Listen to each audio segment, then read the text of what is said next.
Back in the day, I played Grand Theft Auto 3 way more than I should have done, just like a large amount of people around my age at the time / release of the game.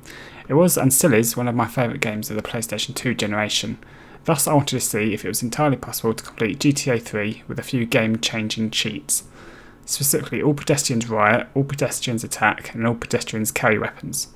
Essentially, I wanted to see if I could survive the Purge in GTA 3. With that in mind, let us take a look at how it went and see what carnage would be wrought with these cheats. My initial thoughts with this playthrough were to initially collect as many hidden packages as I possibly could. For those that are unaware, every 10 hidden packages that you collect unlocks a new weapon pickup for your safe house. Starting with the pistol at 10, 20 for the mini SMG, 30 for grenades, and so on. Initial attempts didn't go so well, as you can see. Once I'd picked up all of the hidden packages in the immediate area, I drove me and 8-Ball to the safe house to get a change of clothes and a short drive over to Luigi's.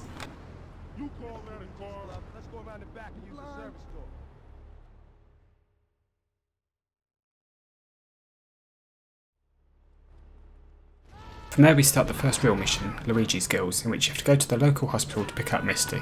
We grab a car, we make it to the end of the street, and we die, embarrassingly quickly.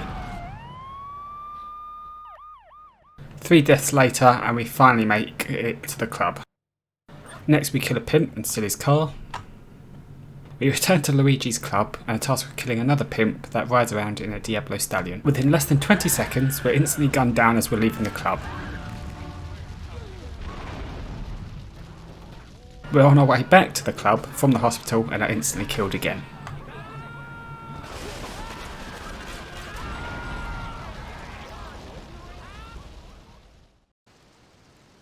After 2 deaths, we manage to make our way back to the club. We get back into our vehicle and are once again gunned down instantly.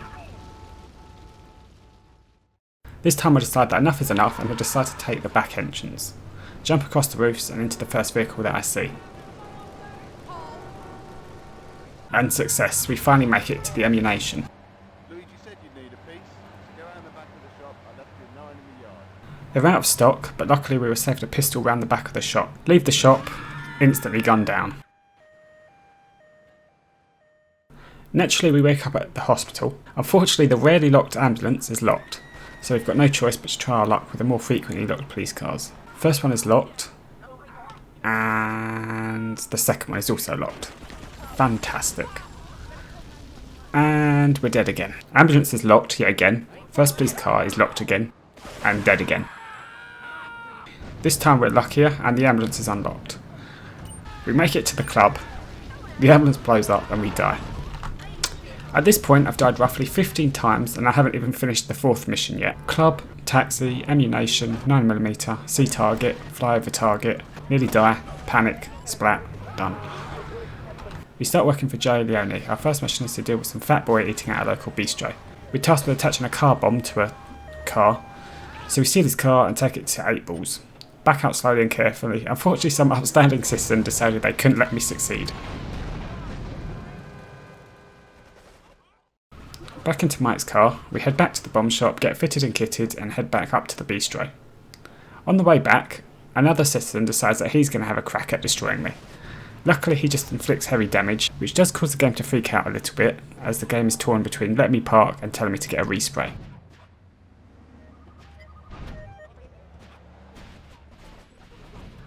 Our next mission is to eliminate a Chinaman that is pushing drugs through his noodle stand.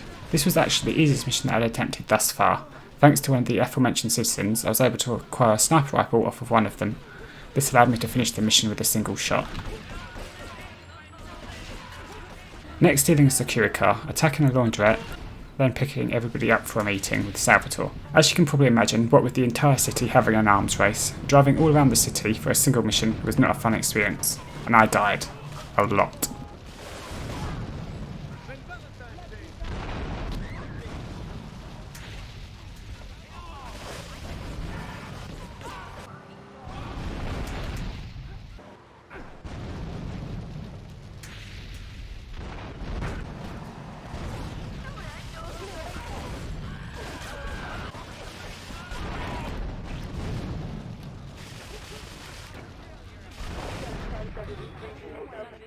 Luck, perseverance and RNG were eventually on my side and I succeeded in my mission. Thus we moved on to the next mission, a mission that theoretically should be the easiest mission in the game.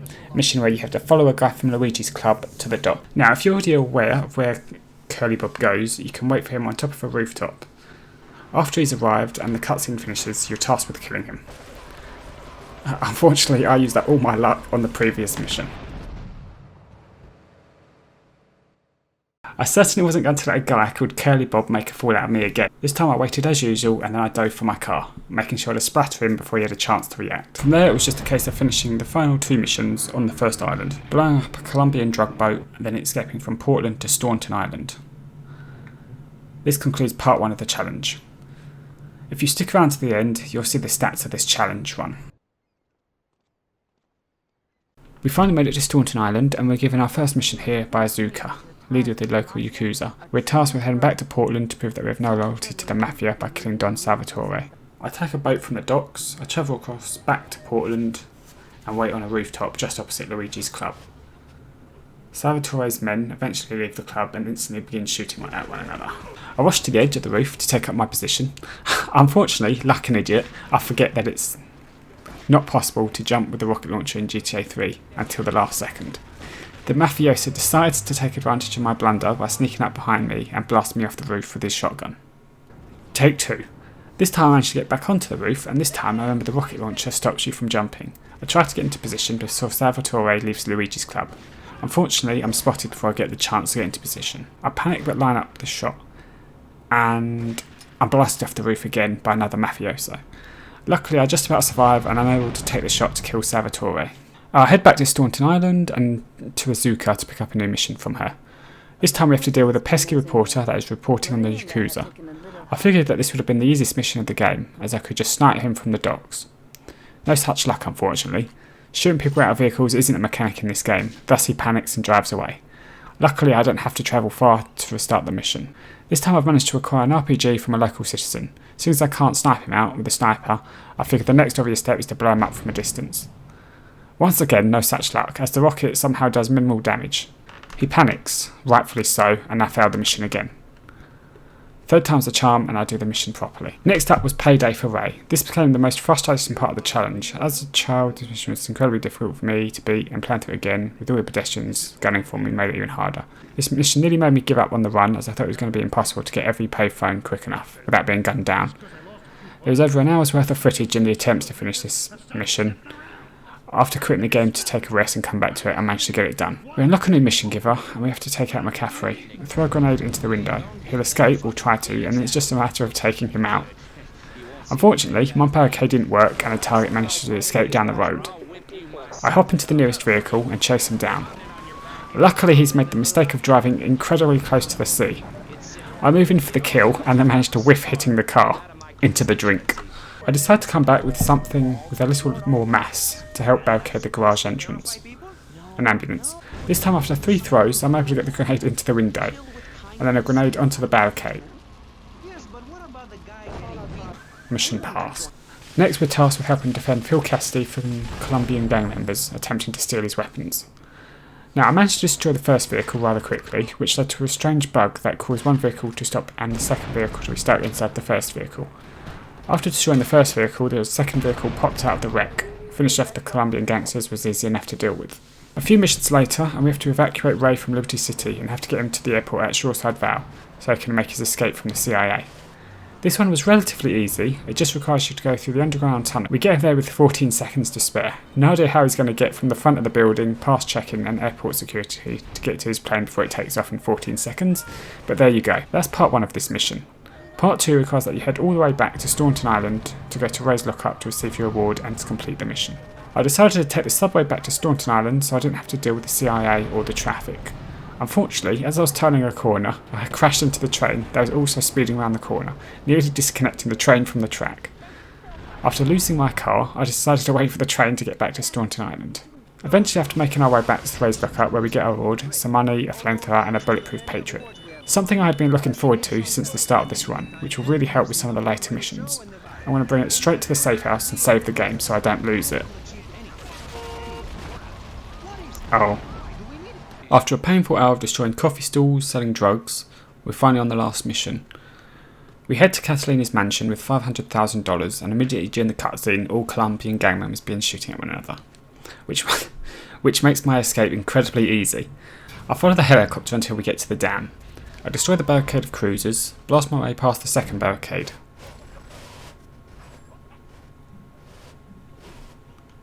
I move up towards Catalina and Maria, and this starts the next trigger for the final part of the mission. Unfortunately, this causes the Colombian gang members to instantly attack Maria, causing the mission to fail. At this point, I hadn't even realised or even considered that this could be an issue. I struggled through the entire game just to get to this point. Would it be literally impossible to complete the game, or was there a way around it? Find out next time. Next time is right now.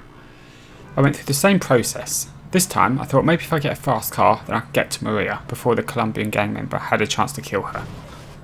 No such luck, unfortunately. After a few more tries, I thought to myself, what if I snipe the guy before I trigger him to attack Maria? Unfortunately, I'm not quick enough on the draw and the mission fails. My next attempt was to drop down on them from above.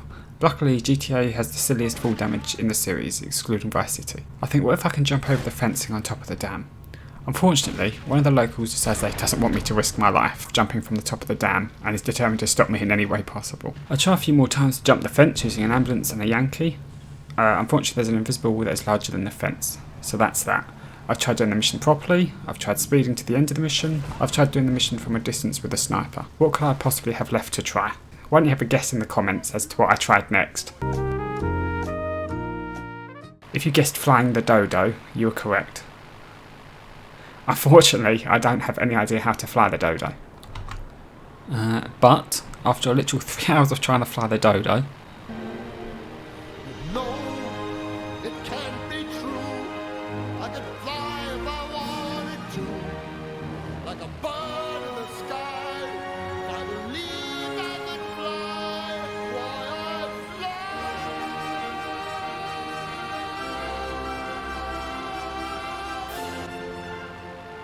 I I made it. I was so impressed with myself that I bragged to my friend for 30 seconds.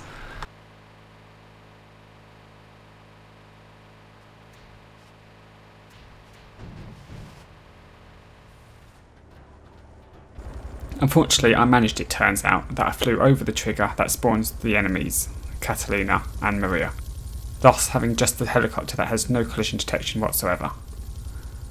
The trigger was only activated once I ran back across the dam, at which point I was gunned down.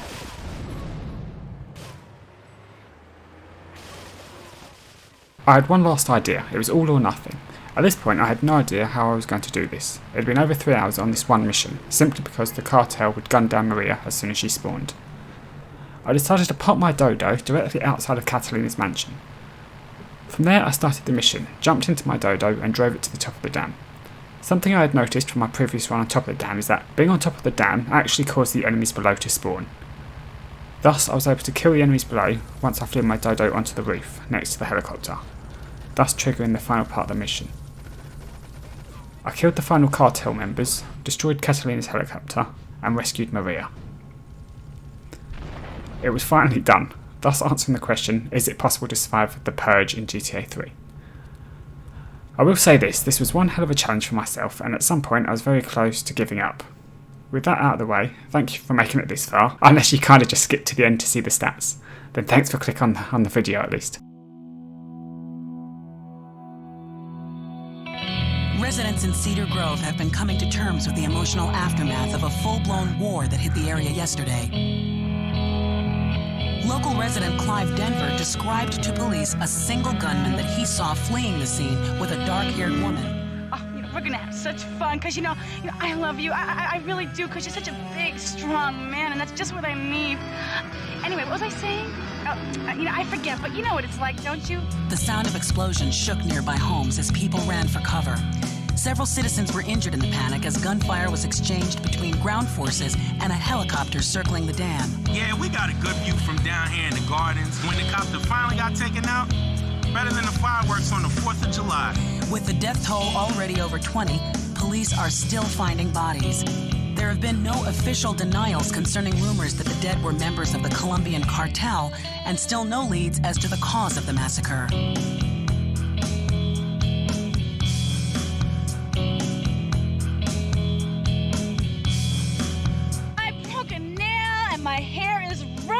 Can you believe it? This one cost me $50.